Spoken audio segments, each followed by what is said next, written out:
Lots of people have passion for fish farming, but considering the cost of getting earthen pond, many got discouraged. So in this area of getting earthen pond or getting a swampland or anywhere a waterlarge place that they can dig earthen pond has been a problem for some people, for most people that really want to go into this fish farming of a thing. Now in North, lots of people actually wanted to go into it. Now I've got a call from Abuja, I got a call from different places like that, even in Benue State. There's a pond, there's a farm there that actually it was an earthen pond. During dry season like this, the water would have go down low, but during rainy season, the water, the River Benue, would have supplied that place water. So, and in case like this, if the water hasn't dry finished and the water has reduced from the water level, what they do is to pump from River Benue into that pond. So, which has been a very difficult job for them to do.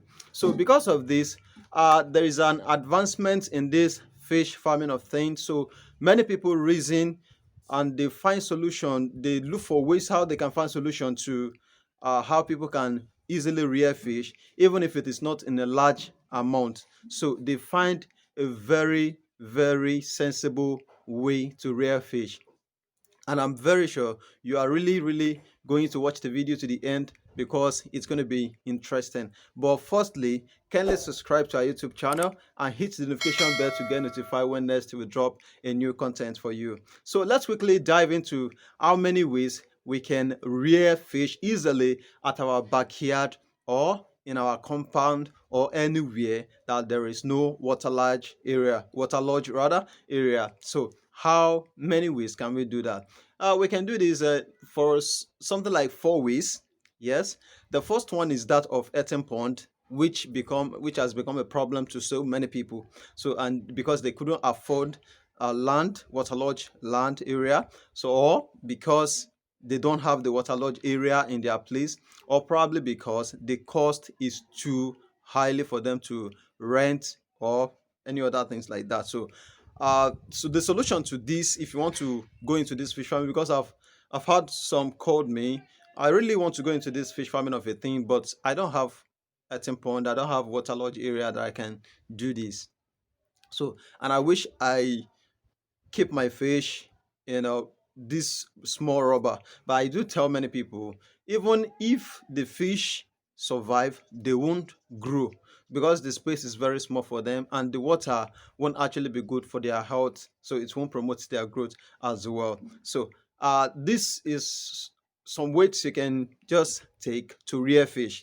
You can build a concrete tank like that of this at the back of your house or in your compound, so which will actually help you to raise fish. It might be thousands of fish depending on the space you get, depending on the depth of that concrete tank, depending on the space it has, so you can rear thousands of fish and actually come out as one of the biggest fish farmer in Nigeria or in any place that you are watching me. So you can actually do concrete tank.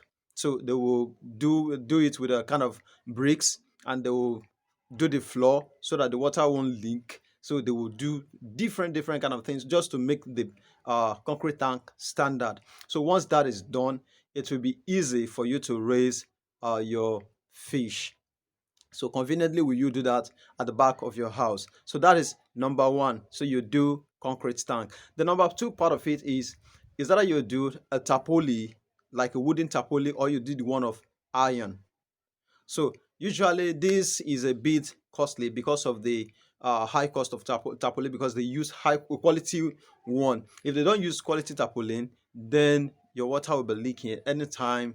So you want to rear or you put water into it, so it won't retain water.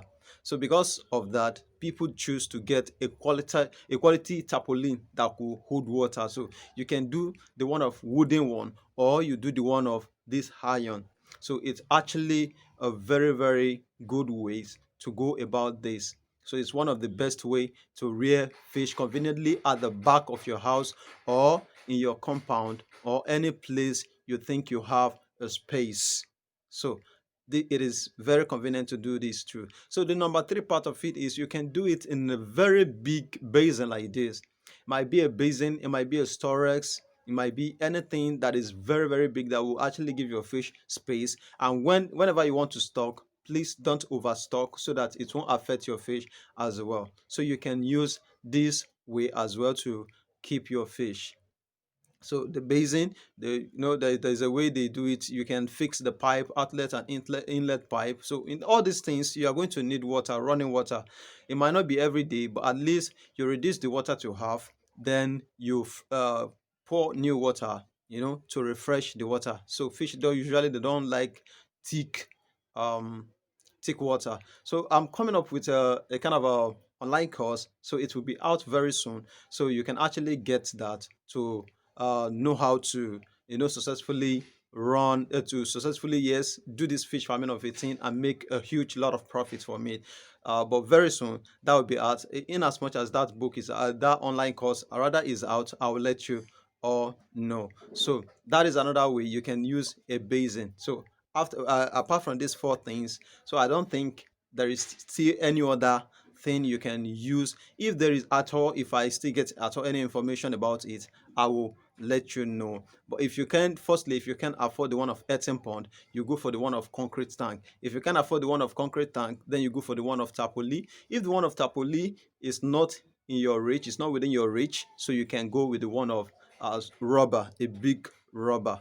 So you can do that and you will successfully raise fish at the back of your house and actually become one of the greatest fish farmer in Nigeria. So thank you for watching all our videos. My name is Simeon O. James. So I am your farm captain. So you can feel free to reach me at any time if you get anything that is a bit confusing to you. So you can reach out to me. So my number is under all of the comments that I've been asking for my number, so you can check out there and pick my number. You can chat me up on WhatsApp too. So let's discuss what the problem is, so and let's find solution to it all. So thank you for watching our videos. We really appreciate you all. Don't forget, keep on subscribing. We'll appreciate that, and we won't fail you. We'll keep on dropping videos that will actually help you to grow faster on your farmland.